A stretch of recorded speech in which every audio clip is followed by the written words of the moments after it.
بسم اللہ الرحمن الرحیم۔ السلام علیکم۔ آج کی کہانی کا نام ہے شیطان کا گاؤں۔ کہانی کا آغاز ایک پراسرار وادی سے ہوتا ہے جہاں ایک ایسا گاؤں آباد تھا جسے لوگ شیطان کا گاؤں کہا کرتے تھے۔ یہ گاؤں پہاڑوں کے بیچوں بیچ واقع تھا، دنیا سے کٹا ہوا، اور وہاں کے لوگ عجیب و غریب عادات کے حامل تھے۔ گاؤں میں لوگ دن کے وقت خاموشی چھائی رہتی اور رات میں کہکوں، چیخوں اور ڈھول کی آوازیں گونجتی۔ کہتے ہیں کہ یہاں کوئی مسجد نہ تھی، اذان سنائی نہیں دیتی تھی اور قرآن مجید کا نام لینا بھی منع تھا۔ یہ کہانی شروع ہوتی ہے ایک نوجوان عالم دین مولانا عبدالرؤف سے، جو قریب ہی کسی علاقے میں ایک مدرسے میں تعلیم دے رہے تھے۔ ایک دن انہوں نے اس گاؤں کے بارے میں سنا تو ان کے دل میں ایک چنگاری سی اٹھی۔ انہوں نے ارادہ کیا کہ وہاں جائیں گے، دیکھیں گے اور اس گاؤں میں آخر ایسا کیا ہے جو اسے شیطان کا گاؤں کہا جاتا ہے۔ مولانا مدرسے کے بڑے سے اجازت لی اور اکیلے ہی گاؤں کی جانب نکل پڑے۔ پہلا دن، خوف کی پہلی جھلک۔ جیسے ہی وہ گاؤں کے قریب پہنچے، راستے میں کئی لوگ ملے جنہوں نے کہا، مولوی صاحب، اس گاؤں کے راستے پر مت جائیں، وہاں جانے والا واپس کبھی نہیں واپس آتا۔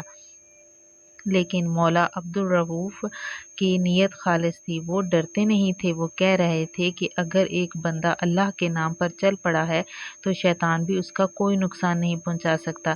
جیسے ہی وہ گاؤں کے قریب ہوئے اور گاؤں داخل ہونے لگے، انہیں عجیب و غریب نظارے نظر آئے۔ بچے بڑوں کی عزت نہیں کرتے تھے، عورتیں بے پردہ گھومتی تھیں، شراب عام ملتی تھی اور مسجد کی جگہ ایک قہر خانہ بنا ہوا تھا۔ مولانا کا دل دہل گیا، لیکن انہوں نے ہمت نہ ہاری۔ انہوں نے ایک خالی کچا مکان کرائے پر لیا اور وہیں رہائش اختیار کر لی۔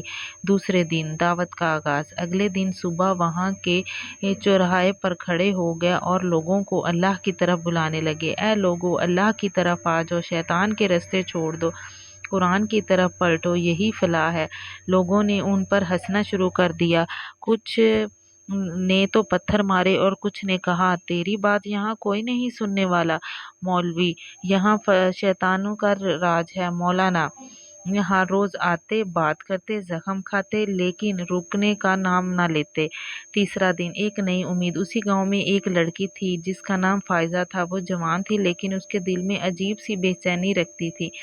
اس نے مولا صاحب کو چوراہے پر دیکھا اور ان کی آنکھوں میں ایک ایسا سچ پایا جو باقی دنیا میں نہ ملا۔ وہ روز چپکے چپکے انہیں سنتی، مولانا کی باتیں اس کے دل پر گرنے لگیں اور فائزہ راتوں کو روتی اور کہتی، یا اللہ، کیا واقعی تو ہے؟ کیا تو مجھے معاف کرے گا؟ ایک رات فائزہ نے مولانا کے دروازے پر دستخط دی، مولانا صاحب، مجھے قرآن سیکھنا ہے۔ مولانا کی آنکھیں بھر آئیں، بیٹی، یہی تو میرا مقصد ہے۔ چوتھا دن، انکار کی جنگ۔ جب گاؤں والوں کو معلوم ہوا کہ فائزہ مولانا سے قرآن پڑھ رہی ہے تو انہوں نے سختی سے روکنا شروع کیا۔ اس کے گھر والوں نے اسے قید کر دیا۔ لوگوں نے مولانا کو دھمکیاں دی، اگر تم نے گاؤں نہ چھوڑا تو ہم تمہیں جلا کر راکھ کر دیں گے۔ لیکن فائزہ اب رکنے والی نہ تھی۔ وہ ہر رات چپکے چپکے جاتی اور قرآن سیکھتی۔ آہستہ آہستہ چند اور نوجوانوں نے بھی مولوی کے گرد جانا شروع کر دیا۔ گاؤں میں پہلی بار اذان کی آواز سنائی دی۔ پانچواں دن، روشنی کی کرن۔ مولانا نے ایک چھوٹی سی جھونپڑی کو مسجد میں بدل ڈالا۔ اذان، نماز، قرآن، توبہ، آنسو، یہ سب کچھ وہاں اس گاؤں کے لیے نیا تھا، لوگوں کو حیران کر دینے والا تھا۔ لوگ حیران تھے کہ جو لوگ شیطان کا گھر کہلاتا تھا وہاں اب لوگ سجدے میں گرنے لگے ہیں۔ ایک رات گاؤں کے سردار نے مولانا کو بلایا تو کیا کہا، تو کیا چاہتا ہے؟ مولانا نے کہا، میں چاہتا ہوں کہ یہ گاؤں شیطان کا نہ رہے بلکہ اللہ کا گاؤں بن جائے۔ سردار نے کچھ دیر تو سوچا، پھر بولا، اگر تو واقعی چاہتا ہے کہ اور پھر مجھے کوئی نشانی دے۔ اسی لمحے آسمان پر سے بجلی چمکی، بارش برسنے لگی جو سالوں سے نہیں ہوئی تھی۔ سردار سجدے میں گر گیا۔ چھٹا دن، تبدیلی کا آغاز۔ اب نئے روز، نئی جانیں اسلام کی طرف لوٹتی۔ فائزہ نے پردہ سے زندگی شروع کر لی۔